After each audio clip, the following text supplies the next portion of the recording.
Welcome back, guys.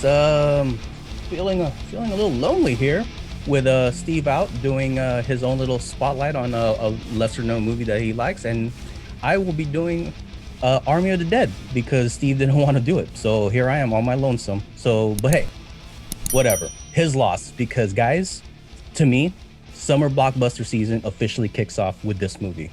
I'm finally reviewing a movie that I thoroughly enjoyed watching.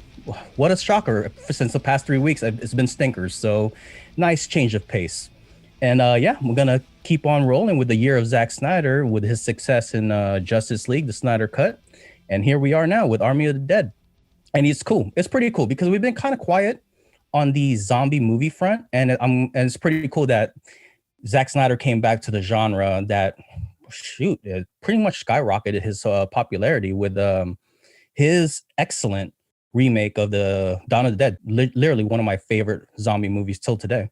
So it's good that it's pretty cool that he came back to the genre and blessed us with another zombie masterpiece that is Army of the Dead, which is pretty much like a combo of Dawn of the Dead meets Ocean's 11 and with like a little bit of Fast and Furious thrown in due to the action.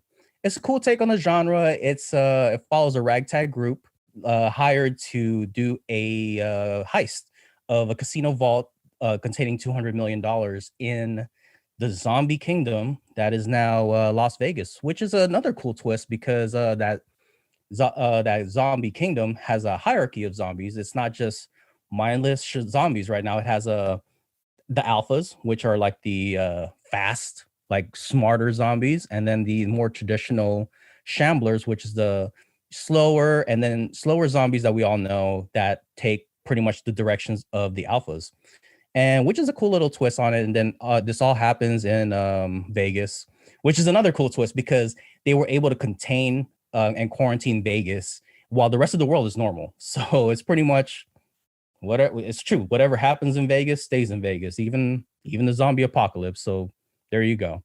And it's just wild. Anyone who's watched the movie, spoiler here, that yeah, this whole shebang started because of a roadhead of a blowjob. So to the guy that got that, hope it was worth it, buddy, because you destroyed Vegas, guy.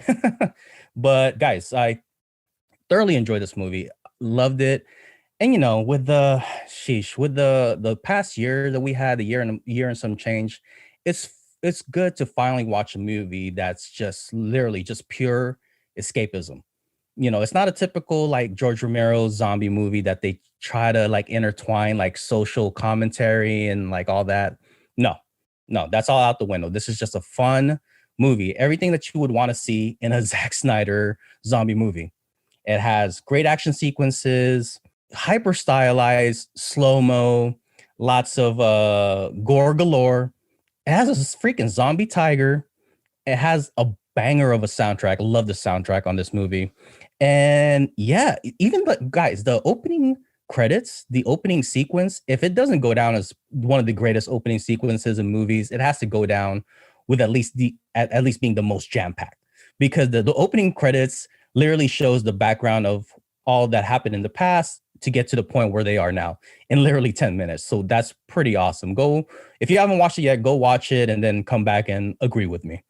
And but yeah, like I was saying, this is a great cast. It was a great ensemble cast. Everyone did their parts. Everyone's performances was enjoyable, but obviously this movie was anchored and carried by my distant cousin, Dave Bautista. That may or may not be true, but I'm just saying. So he shows in a lot of movies that he could play the comic relief, kind of like Guardians of the Galaxy, and he could obviously play the muscle-bound henchman goon like Inspector and a slew of other movies, pretty much all the other movies that he was in. But this movie showed that he could legit be a leading man. So good job, buddy. Way to represent the Filipino Raza. But I'm not totally bought and paid for by Netflix. I do have some gripes on this movie. The first gripe being what everybody's mentioning. Literally, when you first click on the movie, you see the runtime is sniffing 2.5 hours here, guys. And for a zombie mindless summer blockbuster popcorn film, 2.5 hours is definitely not necessary. My second gripe it's funny because my second gripe could have fixed the first gripe. If you just got rid of like the rescuing Gita and the daughter storyline, you could have streamlined this a whole lot more. You could probably streamline it to like probably just under 2 hours, which is to me would have been pretty chef kiss money. But I understand why they needed to put that in there. They, Batista's character's daughter had to go with him to try to, repair the relationship, get that father-daughter dynamic going. So I get it. It was funny because Zack Snyder did an interview and he said like he was constantly cutting and editing this movie, and his first cut would have been 3.5 hours. So, so in this case, don't release the Snyder cut. This 2.5 hours is fine. So relax. So yeah, those are my only two gripes. But otherwise, guys, I highly, highly recommend this movie. I'm very pumped for the zombie universe that Zack Snyder created. It's definitely rich and full of potential. There's a prequel, not just on the books, but it's already shot and done. It was like the filming was done in December, so it's ready to go. It's called Army of Thieves, which is going to follow the Safecracker Dieter's like adventures, like I think pre-zombie apocalypse, or like just the earlier parts of like him and his crew in Germany. So it's pretty cool. They're going to introduce like an international aspect to it. And also the sequel. Spoiler alert, the sequel is probably going to have an international aspect to it also, because Vanderohe survived the nuclear blast of Las Vegas, but he got bit. So, he's now the new alpha, or he's going to be the new alpha. And a little Easter egg too. It's like I said, the hierarchy of zombies where there's the alphas who are the heads, and then the shamblers. And it's cool because like in the early parts of the movies, it showed Vanderohe with his shirt off, and he had a brand of Omega. So Alpha Omega. So that was a nice little Easter egg that Zack Snyder threw in there. So yeah, he lands in Mexico City. So pretty much Mexico is going to be the new Las Vegas in terms of the zombie apocalypse. Hopefully they just don't hit any of my party spots in Tijuana. So, and then there's also going to be an animated series called Las Vegas, which follows Batista and his crew early stages of the invasion of Las Vegas. So that's going to be pretty cool. Zack Snyder already said that he's directing a couple of those episodes. But yeah, guys, I thoroughly enjoyed this movie. Go ahead and watch it. I gave it a solid 80 out of 100. Go watch it. It's out in the theaters and also out on Netflix as of last Friday. Go watch it, come back, agree with me that this movie is awesome.